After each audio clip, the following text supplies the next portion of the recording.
Bonjour à tous, bonjour à toute la communauté Jazz Nomade. J'espère que chacun de vous se porte comme un sourire. Aujourd'hui, toujours dans le cadre de notre mois de mars dédié à la femme, j'aimerais pouvoir passer un message à toutes les jeunes filles. Parce que lorsqu'on est une jeune fille, une petite fille, on se fait une idée préconçue, parfois transmise par les adultes autour de nous, de la vie, du bonheur, en particulier. Le message d'aujourd'hui est donc, jeune fille, tu as droit à ta part de bonheur. Ne laisse pas les circonstances, le contexte dans lequel tu vis, dans lequel tu nais, dans lequel tu grandis, te faire croire que tu devrais ou ne pas prendre part à ce grand gâteau appelé bonheur qui suffit normalement à tous les êtres humains sur la terre, ou que tu dois brader ta part. Enfin bref, ne laisse personne te faire croire que tu n'es pas de la partie. Prends ta place autour de cette grande table et saisis-toi de ta part de bonheur. Jeune fille, tu seras la femme de demain. La femme qui changera le monde, celle qui obligera par son attitude le respect. Aujourd'hui, tu es belle, tu es gracieuse, tu es fougueuse, tu es jeune. Tu te balades et tu danses comme une flamme. Écoute, tu penses peut-être le rester, mais les années passent et tu deviendras une femme. Oui, à l'image de ta mère, à l'image de la tata, de la voisine, tu deviendras une femme. Mais la bonne nouvelle est que tu deviendras la femme que tu auras décidé de devenir. Tu deviendras la femme que tu auras commencé à cultiver lorsque tu étais enfant et lorsque tu es devenue une jeune adolescente, une préadulte, puis enfin, tu seras l'adulte que tu auras choisi de devenir.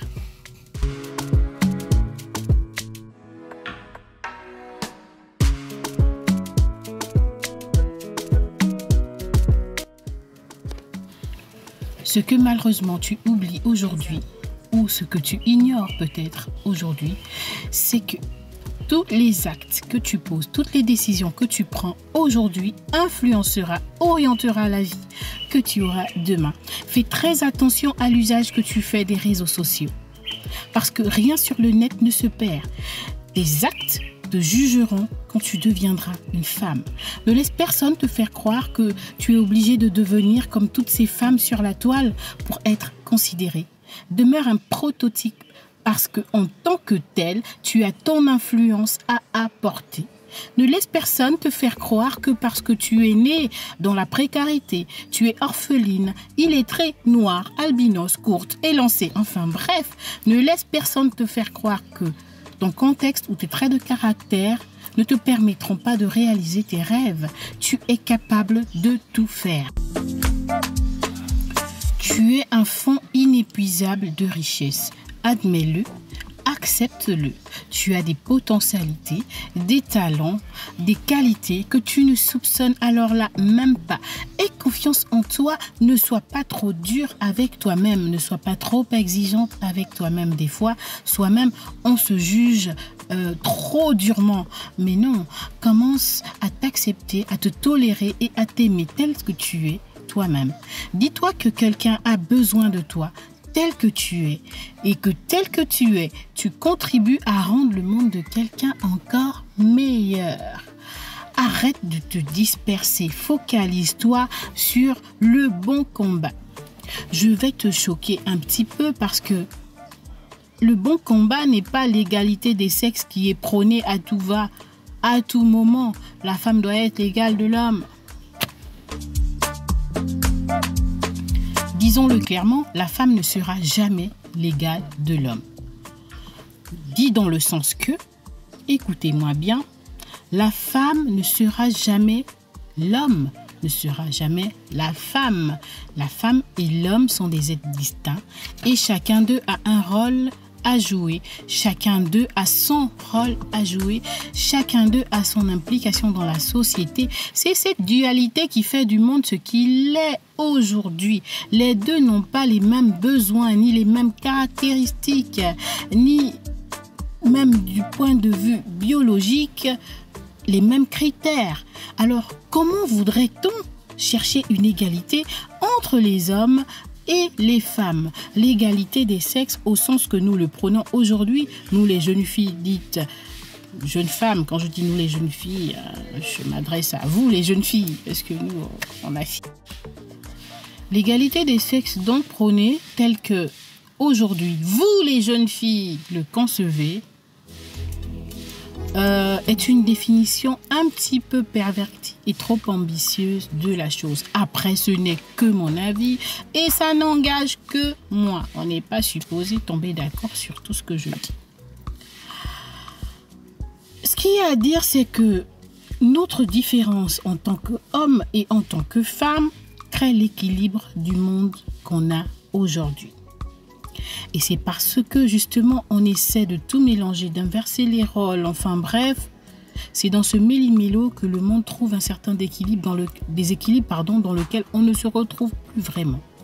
Mais si aujourd'hui nous avons la possibilité de nous développer, c'est parce que chacun de nous, en tant qu'homme ou femme, joue son rôle. Ainsi, plutôt que de poursuivre, n'est-ce pas, sans cesse la quête de l'égalité des sexes, une expression que je personnellement n'aime pas trop, poursuit l'égalité des chances. Ce que je veux dire, c'est que à compétences égales, les hommes et les femmes doivent être traités de la même manière, doivent avoir les mêmes possibilités, car sur le plan intellectuel, nous sommes égaux. Bien sûr, je n'ai rien contre nos coutumes, mais malheureusement, au sein de cette société, ce sont elles qui ont ancré, qui ont proliféré les différences parce qu'elles sont discriminatoires envers les femmes, en l'égard des femmes. Or, il faut que les hommes et les femmes aient les mêmes opportunités à compétences égales, j'insiste. À compétences égales, nous devons être confrontés aux mêmes chances. Il n'y a pas de raison valable ou justifiable qu'une femme ayant les mêmes compétences qu'un homme soit traitée de manière différente. C'est ça le vrai combat. Il faut qu'à compétences égales, un homme et une femme soient exposés aux mêmes opportunités, aux mêmes chances, sans que les forces et les faiblesses ne soient définies par le sexe. On croit à tort que la femme a toujours été cantonnée dans un rôle sédentaire à cause de son genre. Ce n'est pas tout à fait vrai.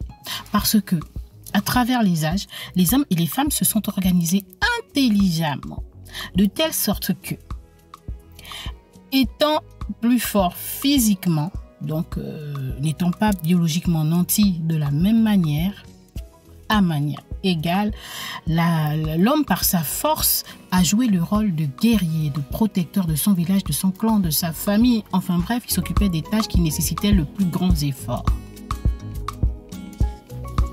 La femme, quant à elle, qui portait le bébé, qui donnait naissance, n'est-ce pas, aux enfants et qui permettait, n'est-ce pas, d'accroître le village, devait rester pour s'occuper de ces enfants-là, cuisiner, prendre soin de la famille. Enfin bref, c'est elle qui restait un peu pour assurer les intérêts du ménage pendant que l'homme partait à la guerre pour combattre le village voisin, ou enfin bref, pour aller combattre. Cette femme, elle était obligée de rester puisque son mari allait au front. Il fallait quelqu'un pour assurer ses arrières, notamment s'occuper de la famille et maintenir le clan en place. C'est pourquoi la plupart de nos coutumes sont matriarcales parce que, je le répète, la femme, c'est le socle, c'est la base de la coutume. C'est elle qui transmet, c'est elle qui véhicule, enfin bref. De nos jours, la coutume a voulu accentuer ces rôles en les gardant hors de leur contexte. Ce qu'il faut dire que ce mode de vie est devenu une norme.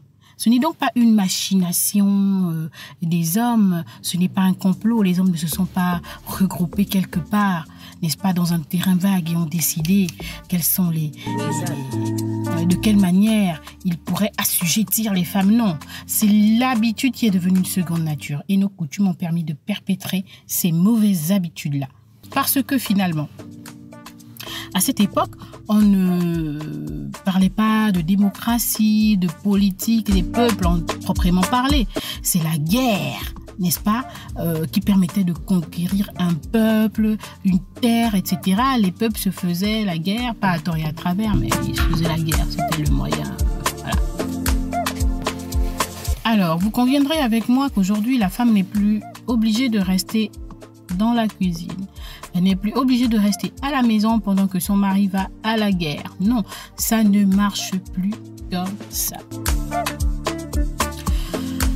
Ce qu'il faut dire, c'est que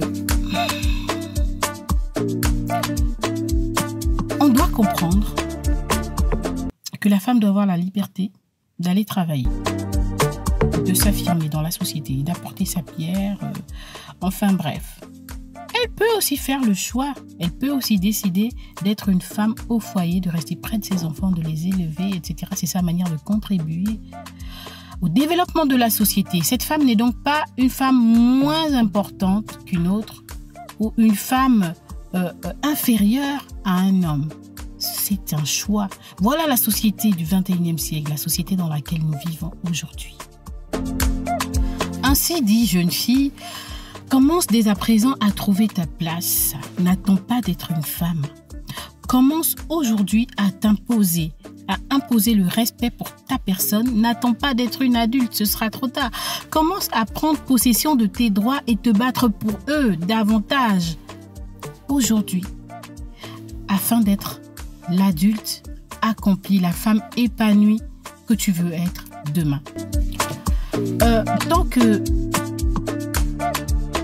les jeunes filles ne comprennent pas leur importance, leur valeur, tant qu'elles n'ont pas une vision claire de leur avenir, nous aurons toujours des femmes abusées, des femmes qui subissent des inégalités, des discriminations, des violences conjugales, etc., etc., etc.